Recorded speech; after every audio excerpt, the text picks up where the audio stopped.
Salut à tous, bienvenue pour la revue de l'épisode 25. Un épisode plus de jeux cette fois-ci. Donc on reprend sur la composition des équipes. On voit que Marois pas trop d'accord avec le choix de Nabil. Bon, lui il joue sa stratégie comme il le pense. Marois, elle décide de prendre Vincent, puis je me rallie à leur équipe. Nabil lui mêle Vivian. Nous, on a Nicolo avec nous. On a globalement une très bonne équipe. On est assez confiants. Et puis la troisième équipe, c'est Benoît, Carla et Solène. J'ai pas trop compris pourquoi Benoît a pris Carla tout de suite. Mais bon, après, chacun ses choix. C'est tout à fait OK. Quatrième candidat, c'est un mannequin de Maïsan. OK, bon, ça, on passe. Vivian, Marois et Solène qui vont dans le vérif. Alors bon, c'était pas filmé exactement comme ça, on passait à tour de rôle plutôt qu'à la suite l'un de l'autre. Mais globalement, c'est ce qui s'est passé. Des questions plus ou moins faciles, on va dire, pour tout le monde. Alors nous, il y a eu une question où j'étais assez content. C'était par rapport aux 80 ans du débarquement. Bon, après, la date le fait. Mais aussi, cette année, donc cet été, quand moi j'étais dans le sud, on était tous avec les copains en train de manger chez une amie qui a un restaurant sur la plage qui s'appelle la plage du débarquement. Et on voyait défiler pendant 3-4 jours tous les mecs habillés en militaire de la Seconde Guerre mondiale.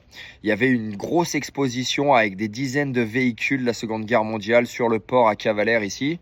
Et donc on a mangé pendant une semaine du champion de débarquement sur les plages de chez nous. Et donc c'était assez facile de s'en souvenir. Bon, au final, nous on perd le point sur la Coupe du Monde de rugby. Perso, j'en ai aucune idée. J'ai pas regardé le rugby depuis 20 ans.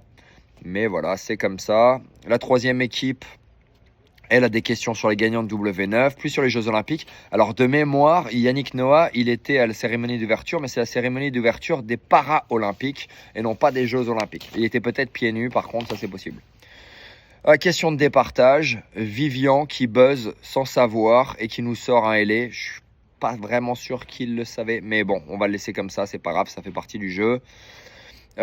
Puis on voit Nicolo qui se fait solliciter dans tous les sens parce que maintenant, soit Benoît, soit Solène, soit Carla, un des trois va partir.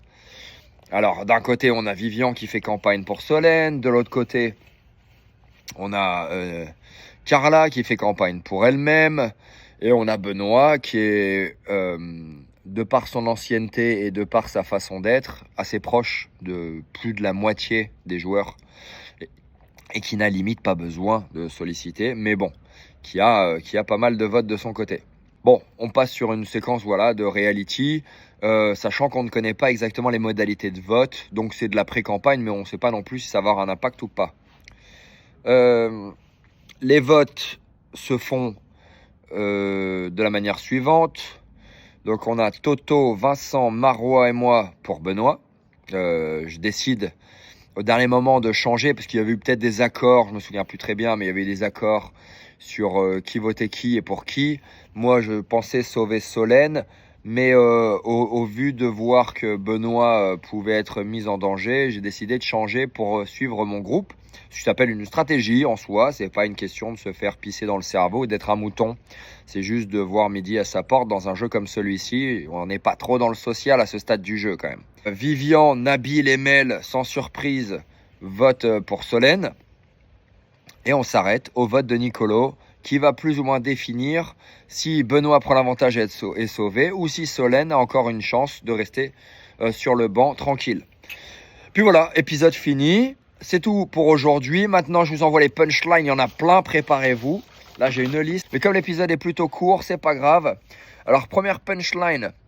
Carla à Benoît qui dit « On part avec un bras en moins ». Voilà.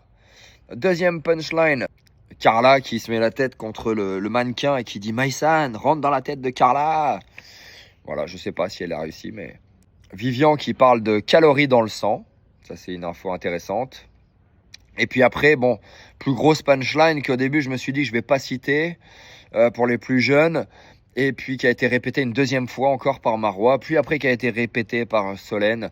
Marois qui dit « Ah là là, je sais pas quoi, me faire gicler dessus » en parlant de la peinture. Et Solène qui dit « Je me prends une giclée en pleine figure ». Bon, voilà, c'est sorti du contexte, ça peut être drôle. Dernière punchline qui est celle qui va gagner ma vidéo, c'est celle de Nicolo qui a toujours des punchlines un peu sidetracked, qui dit c'est le camembert qui dit au roquefort qui pue. Personnellement, je n'avais jamais entendu cette citation. Après, mes potes qui regardaient l'épisode avec moi sont marrés, m'ont dit que oui, ils la connaissaient tous. Moi, je la connaissais pas, je trouvais que c'était très drôle. Ça m'a refait penser à C'est l'hôpital qui se fout de la carte vitale. Nicolo, il en a des très très bonnes. Voilà, c'est tout pour aujourd'hui. Je vous remercie. Je vous souhaite un très bon week-end et je vous dis à plus tard pour l'épisode 26 qui arrive lundi. Ciao à tous, one love.